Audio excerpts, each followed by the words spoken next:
Pleasant good morning, colleagues, Prime Minister, members of the head table, Minister Figueroa, all my cabinet colleagues, CEOs, members of the press. Got to be careful this next statement, because when I was minister responsible for NEMO and we had a press conference with the Honorable Prime Minister, and I said, one of the good things about floods, it tells us where the low areas are and the high areas are and how we can manage those in the future. A little meme appeared with us in a dory, paddling down saying, Minister Hall says it's a good thing the Belizean people flooded. I wanted to say, out of this disaster, we're moving forward with some initiatives that I think are wonderful and will position us properly into the future. The drought damage assessment took a little while, and indeed there were some comments in the press and other places that nothing is being done. But like any hurricane or any flood damage, you really cannot assess it until the disaster has passed. And in the case of drought, it is or was ongoing. We've been monitoring it since no rains fell the end of May, which is the normal time when the rains begin. Through June, no rains fell. July, no rains fell, and we've been monitoring. And then we realized that this is getting worse. So the ministry undertook quickly to try to assess on an ongoing basis with the farmers. And I want to thank the Prime Minister, I want to thank the banks, thank Governor Grant and the DFC, Ms. Natalie, for the speedy implementation of the programs and the agreement for the programs that you've heard this morning. I want to say, though, that prior to 2017, and in fact going way back into 98 to 2008, that period when we were not in government, when we had reportedly several disasters, the assessment done at the time by Dana and so was basically what I would call a swag approach. It was basically a scientific guess, because we did not have a mechanism to arrive at factual data.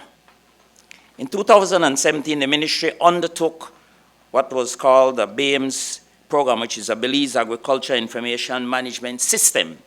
And again, thanking the Prime Minister, because the figure in the budget for agriculture was huge. It was close to $1 million, and finance chopped it, but we were able to get it back readily. And the important thing about that, it was to do a census of this country, to know where each and every single farmer is, what he grows, where he grows, how long he grows, and what his program is. We never had that data before. Never had that data before. So we guessed in this area, about. Now we have that data fairly accurately. And so we were able now to look at it and see really where the areas of intervention are required and where farmers are hurting the most with a degree of accuracy we never had before. We undertook to register all the farmers across the country, and we did so using digital techniques. There was a company that developed an app for us, a local company, did an excellent job that enabled our enumerators to, in the field, by GPS, identify the coordinates of every single farm. And we can do that. From the ministry, we can see where your farm are, and we can see what's happening there. And that is a tremendous advance. To date, we registered some 8,274 farms, 7,098 farmers, a total acreage under agriculture production of 418,000 plus. And that's broken down by districts. We fanned out across the country with our personnel, particularly to be able to, on the ground, actually see the damage. And we were able to come up with quite an accurate report, which will feed into the kind of relief we will get from through the CDB, World Bank, and others, because data is always important.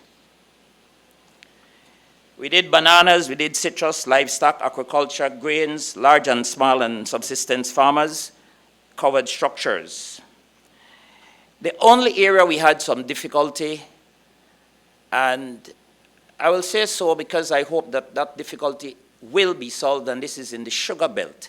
I see representatives of the Sugarcane Farmers Association here, and I see the chairman of SICB. But the cane farmers were reluctant to register for some reason. So 2 weeks ago, I invited my cabinet colleagues from the north, Minister Spat, Minister Campos, and Minister Aragon, to join me in a meeting with all the cane farmers to do one single thing, to say to them, this is no relief time that you want, but you never registered, so we don't know you. We don't know where you are. And so we urge you to register. And even though our program ran from last year June to this year August, we have agreed to extend it to get in as many as the farmers to come in and register. And all the associations have agreed to bring in those farmers who are not registered to be registered. One of the last things we wanted was in doing some relief to say, well, you see, it's only those UDP farmers that they get help, but if you're not registered, we don't know you. And our data showed that despite the SICB saying that there's some 5,400 cane farmers, we were only able to find 2,196. And even the SIMIS program that BSI has been running for 7 years still is only able to come up with about 40% of what is recorded as cane farmers. That is important for the banks as well, because, and the DFC, because they need to know who the real cane farmer is, who's borrowed, and where his farm is, and what he's delivering. But that window has now been extended to the end of October to allow all the farmers from the north who did not register to come in. They can walk into the office. We are not going to send out enumerators anymore because we've passed the stage, but they can come in and register, and the associations have agreed to help.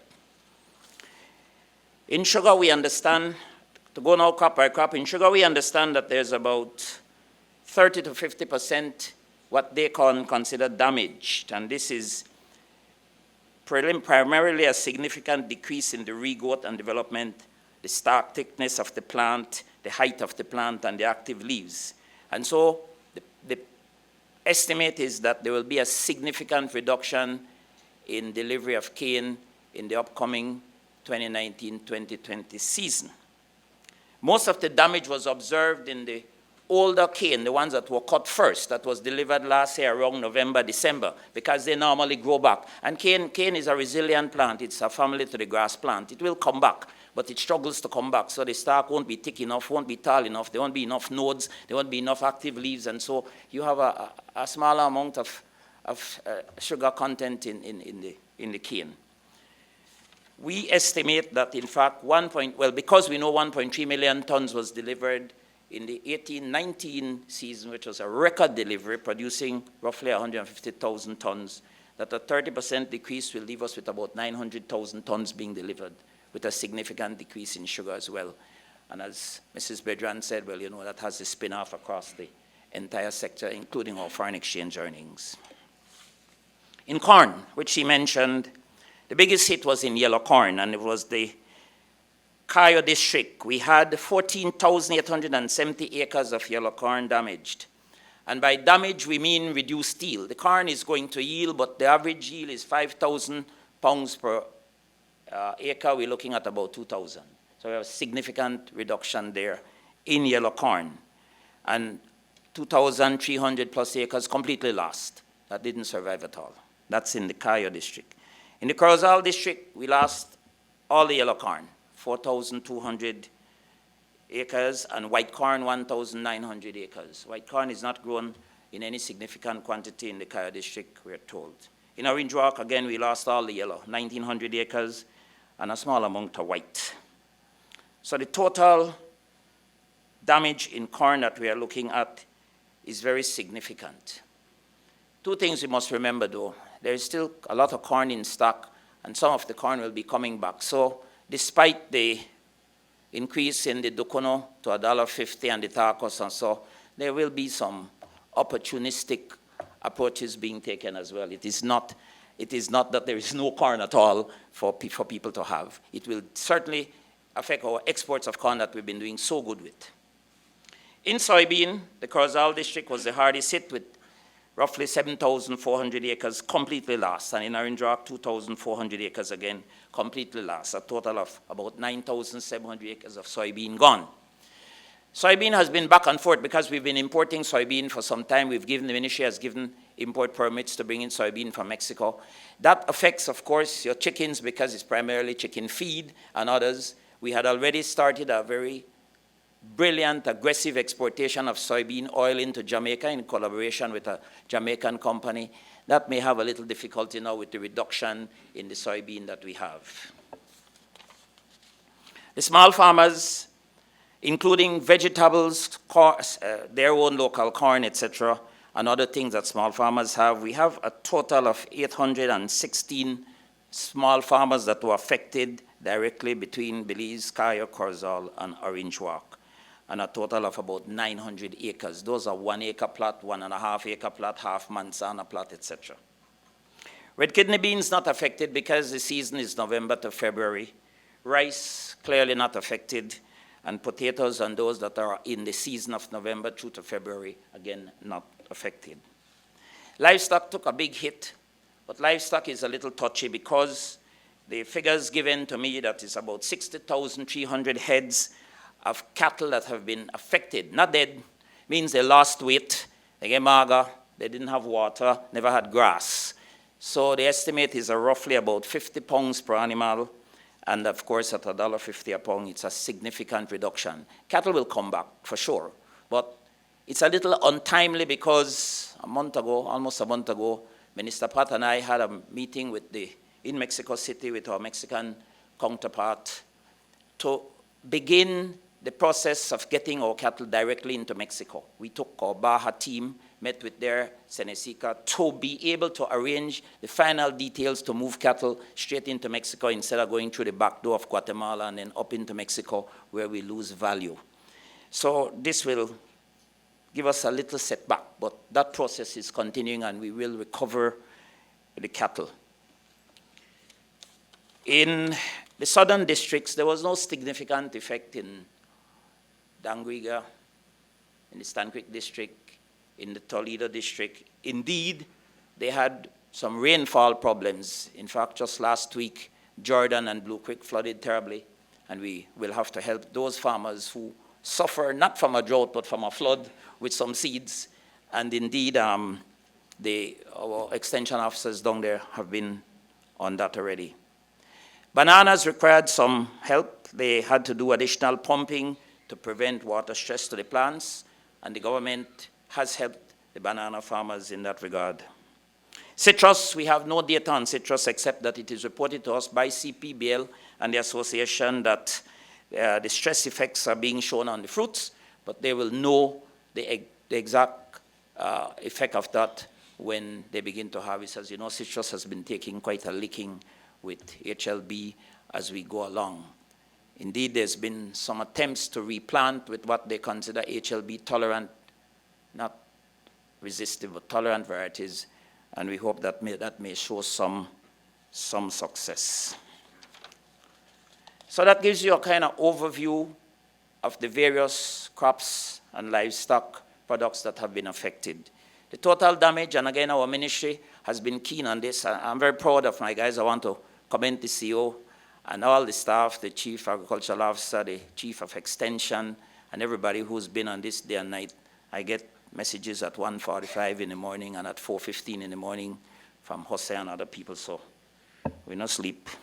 But it's been very detailed for the first time, and we're kind of proud of the figures that we've been able to present to you because it can stand up, and the details of all these, each and every single farmer and how much cattle he has, etc., etc., etc., is recorded. And just to make you smile a little bit, I tested the figures by asking Bellarmino, I said, how much cattle in Isabella suffered from the stress? So he pulled it up and he said, 65. I said, oh, good. All right, that means you covered it. That's our area. Short term and medium term and long term. In the short term, you heard basically what's going to happen. We're going to provide assistance to purchase seeds, fertilizers, chemical inputs, as well as other inputs for crops and livestock. And of course, Prime Minister has agreed that there will be exemptions on select equipment and so for irrigation, materials, pumps, pipes, that sort of thing, to be worked out. And of course, this is not going to be blanket. It's going to be with respect to the individual farmer and the particular needs. In the medium term, it's a little stronger because one of the things the ministry is doing is trying to promote regenerative agriculture and silviculture for livestock. Last year, there was the first regenerative agriculture seminar at the showgrounds, lasted, I think, 2 or 3 days. And this year, we're going to do it again in November. And this brings different methods to farmers to begin to deal with this whole climate issue. Different methods of doing cattle, different methods of doing grains, etc., to be able to alleviate the situation we have. One of the biggest and most promoted things now is reduce to the maximum or discourage deforestation. And the DOE will be on top of that. And that is to ensure watershed preservation and that sort of things. We saw several cases in Mexico and in Chile and in Colombia where cattle farmers especially no longer clear the entire place and then they just open ground with grass. They leave their trees so the cattle have shade, the grass regenerates easier, it retains more water and that sort of thing, a practice we are trying to now employ in Belize. Under that, there's the Resilient Rural Belize, and the Resilient Rural Belize is a program being funded by IFAD and, of course, the government of Belize, together with the Green Climate Fund. That program is ongoing. It intends to deal with about 23 communities. As we speak, there are 2 communities that we are already focused on. One is Nago Bank, vegetable farmers, and the other one is Valley of Peace. Vegetable farmers in Nago Bank supply the Belize City market, some of the San Pedro market. The Valley of Peace supplies the Belompan and the Cayo market. So those are the first 2 communities that we are already on board with this program. It's a $8 million loan, which was passed by the National Assembly. It's an $8 million grant from the Green Climate Fund, backed up by a $4 million government of Belize contribution. That program should see all the small farmers at a state where they can weather this disaster if it repeats itself. Then we will, Prime Minister mentioned the World Bank talking about a national water management plan. We're working feverishly on that, and I'm very, very happy to hear that yesterday the World Bank, in discussion with the Prime Minister, seemed quite eager to promote this because it's something we've been talking about for some time. And this water management plan will look at what we do in terms of irrigation. It is not only pumping out of the rivers, because the rivers have less and less water. Those of you who go to Spanish Lagoon here, you'll note that the Belize River was pretty low by the Iguana Creek Bridge. And in some areas in the Sibun, you could walk across. And sandy bays that haven't shown for a long time are there. Many creeks, many ponds, and so absolutely dry. So this is a combination of catchment, some wells, and some river. But the focus is now going to move towards catchment, retaining catchment basins, and building these catchment areas to be able to have the water. We have already in the ministry an experiment in York Creek that has worked wonderful. It has survived the drought. The evaporation levels have been low because we've employed some techniques to retard, not prevent, but retard the evaporation, and the waters were simply caught off the roof and from the rain directly into the pond that we built. This is the sort of thing we are promoting. We are at this point looking at the sizes to suit the particular farmer area or farmers area. In that regard, there is an even more important undertaking that we're doing, which is the LiDAR topographical map. That's simply a big word. LiDAR is light detection and ranging, remote sensing. What it is, 5 Cs, the Caribbean climate change, based in Belize, and to be very specific, Dr. Kenrick Leslie has been working. They have already procured the equipment, the airplanes and everything, to be able to map the country. Now, there's some funding required, but again, I heard the World Bank, so I feel very happy because I know they may provide the funding, to be able to map the entire country. And what we're attempting to do is to be able to see from the air all the way down to the ground through the trees and to see the topography, the highs and the lows, the hills and the valleys, so we can better design a water management plan. In 2018 at Mascal Fair, a farmer came up to me and he said, Mascal Fair for my colleague, Honorable Claire de Lancaster, he has his own agriculture fair every year. And the farmer came up and he said, agriculture don't do nothing for me. I lost all my watermelon because you all remember last year, January, there was the worst rains we've had in almost 30 years. It was 22 or 23 inches, I think it was. And I said to him, well, two things. One, we never know you exist, because we hadn't done any data collection of where farmers was. And two, we couldn't tell you where to plant. If it was high, low, where you plant you thought was high, but the rains came and you had about 3 feet of water. This LIDAR program is going to help us with that, to be able to say to farmers, no, no, no, you can't plant there, you can't plant at this time because you're subject to flood, or as the case may be. That will take us some time to complete. That is not the next year program, but that is the long term, but we're getting off the ground with it now.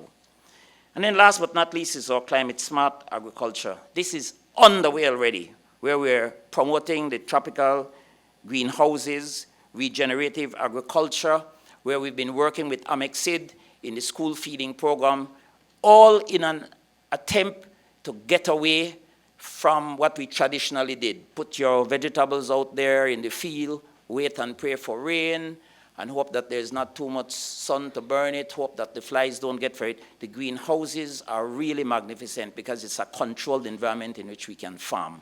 And sooner or later you can do that perhaps even in your backyard. So we're moving aggressively with that program as well, so that we will not have in the future this sort of issue. And I will launch a little thought that my CEO has been pushing. We haven't even approached the Prime Minister with it yet, but it is the concept of an agricultural. You see how you have the free zone, and you see how you have the agriculture, the industrial zones. This will be an agricultural zone. If we can, we have a little pilot project where we will develop a small area, put some greenhouses, provide the irrigation facility, and rent them out to small farmers. So small farmer A will rent one, B will rent one, close to a village, so he can take a bicycle, go down there, and be at his farm. But his farm is in a controlled area with irrigation, with everything, and he knows that greenhouse 1 is his, greenhouse 2, maybe this one is growing carrots, that one is growing tomatoes, and that sort of thing, or sweet peppers. We are working on a small pilot project in that regard, because those are the sorts of things that will help us going forward. Ladies and gentlemen, I will stop there and said that because we see agriculture as a business, we are very, very, very, very happy that the financial institutions, the central bank, the DFC, and all the banks, under the urging of the Honorable Prime Minister, has taken the initiatives you heard before to relieve the farmers of the burden of trying to pay their debt while not having a crop, trying to plant without the necessary seeds, etc., and having to worry about that. That is the biggest thing that has happened from this exercise. If I may say so personally myself, when I was in the business of farming, I hope that had happened some 25 years ago. Thank you very much.